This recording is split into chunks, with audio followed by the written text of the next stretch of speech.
Ah yes, spring. The season of thunderstorms, 70-degree temperatures, and sun, then immediately followed by freezing temperatures, 2 straight weeks of rain, and then a freak snowstorm because why the hell not? The season of finally getting a long overdue break from school after being tortured through the most depressing part of the year. It's spring break! I can finally go out railfanning for longer than 20 minutes without dying of hypothermia. And also, since it's spring break, I can see trains that only run during the day when I'm normally at school or have stuff to do after school. So without further ado, let's go find the RP2.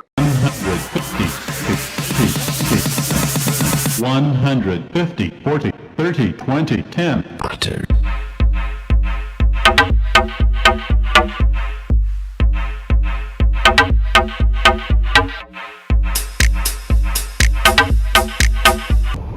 I tried to get out and go railfanning on Tuesday, planning to chase the KV1 local down my local branch lines, but it never showed up. The conductor of today's RP2 later told me that the customer at my neck of the woods had canceled their drill for the day, but they had still gone to Kenville.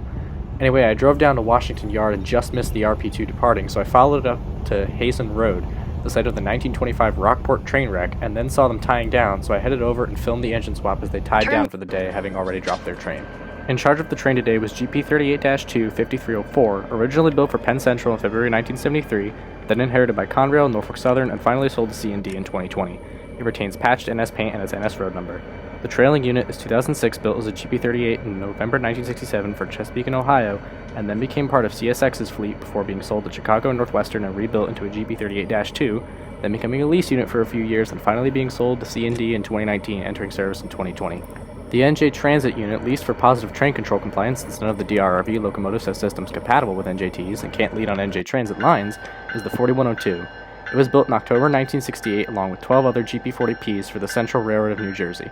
They were all inherited by NJ Transit and subsequently rebuilt into GP40PH-2s and renumbered. With the rollout of Bombardier's ALP-45DP dual-mode electric and diesel locomotive in the 2010s, all but 3 of the former C&J Jeeps have been converted to work engines by giving them electronic bells, removing their head-end power generators, and plating over related components, and adding bolted-on number boards.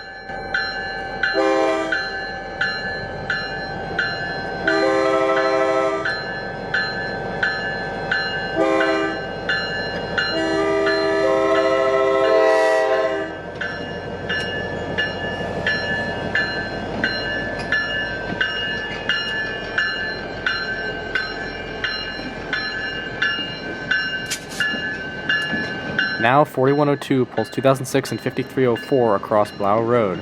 The crew is going to put 2006 in the siding, then tie down the 5304 and 4102 on the main for tomorrow's RP1.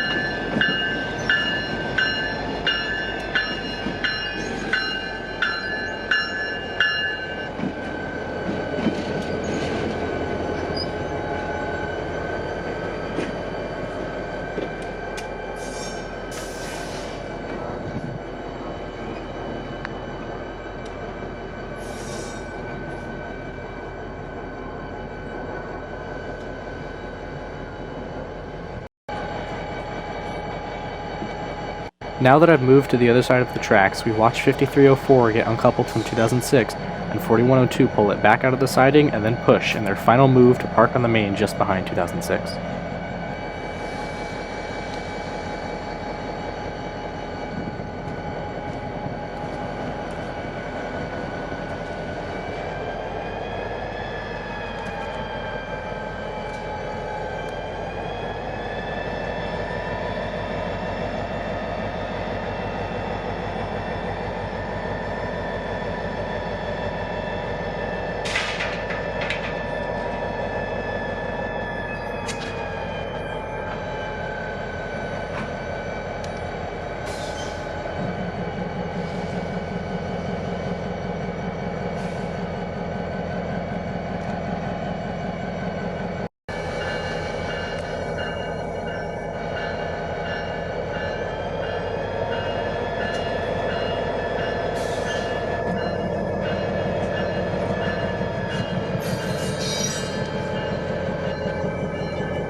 And that's a wrap for Wednesday.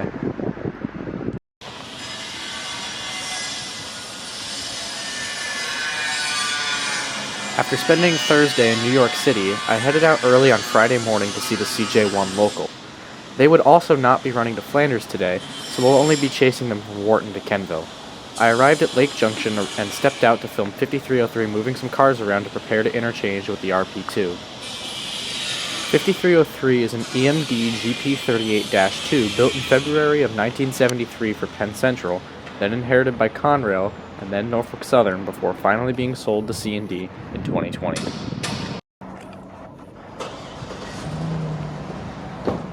For whatever reason, the clip of 5303 coming into the yard didn't save, so here we watch 5303 shoving into one of the back sidings to move some empty cars out for interchange.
This monarch butterfly was hanging out by me for a while, so I took some pictures of it. Maybe I should start trying wildlife photography too.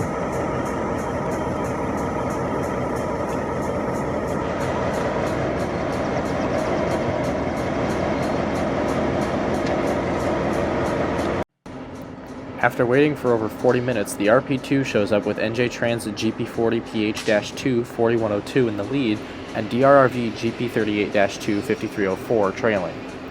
Here we see RP2 backing up beyond the Lake Junction turnout after backing over a crossover from the westbound track to the eastbound one. The dual track territory ends just west of NJ Transit's Port Morris yard.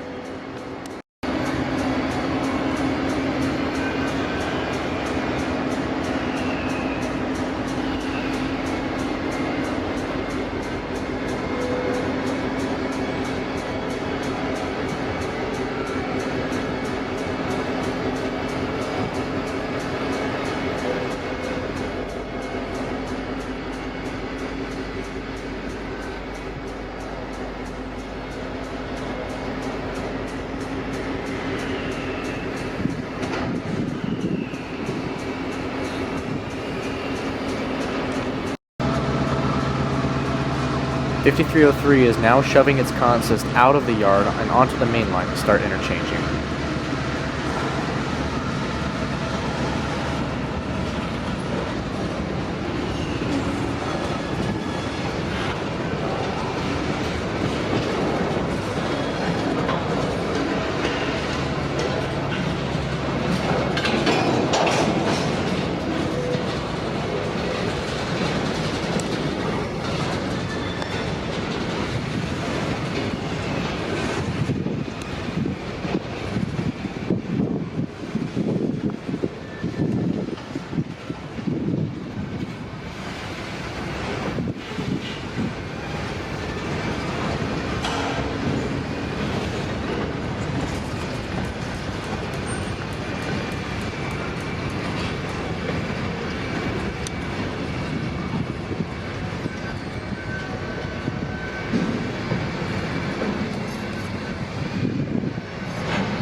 With the interchange moves complete and 5303 coming back into the yard, I changed my location up to Berkshire Valley Road as the RP2 and CJ1 both prepare to depart.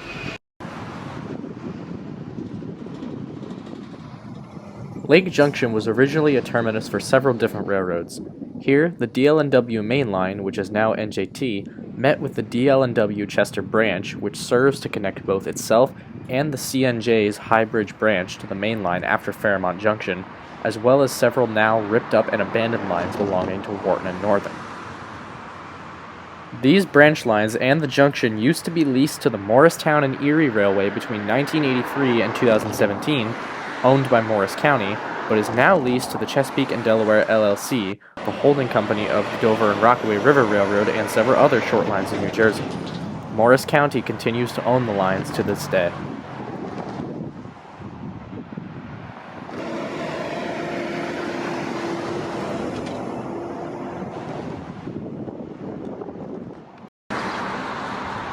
The crew of the CJ-1 give a little horn salute to their colleagues on RP-2 as the larger train departs for the Washington Secondary.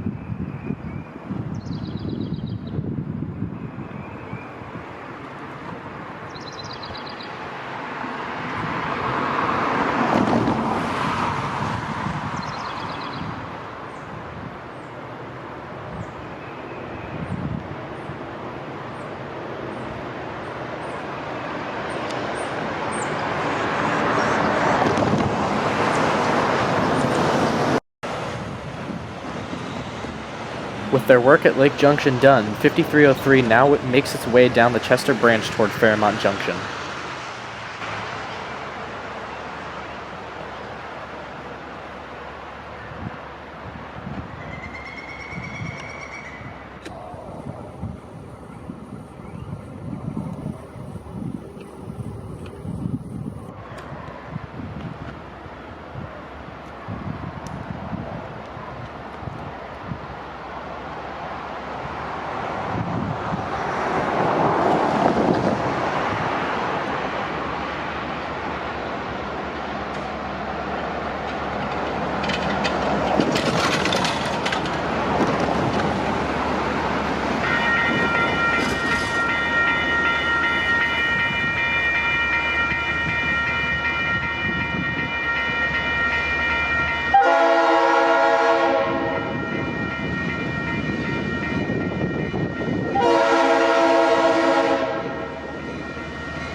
Upon arriving in Kenville, I noticed the consist for Operation Toy Train in storage on the Kenville team track, along with 2 more cars. These were likely bound for customers in Succossuna or Roxbury.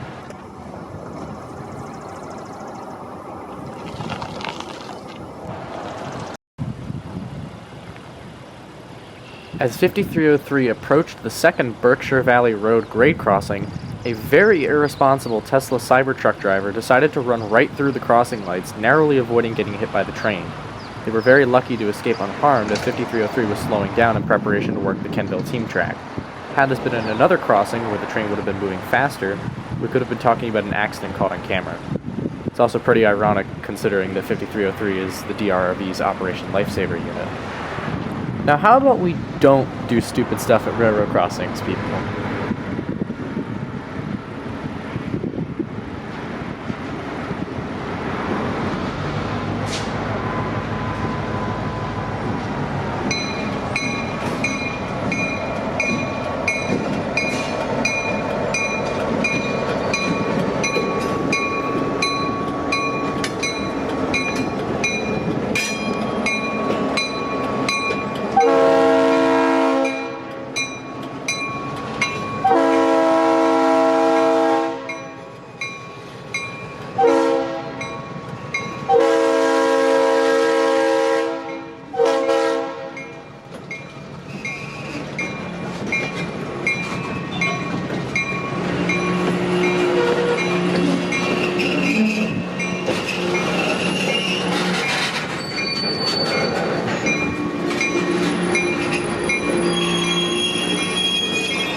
now, for our final bit of footage, we watch the train shove into the Kenville team track.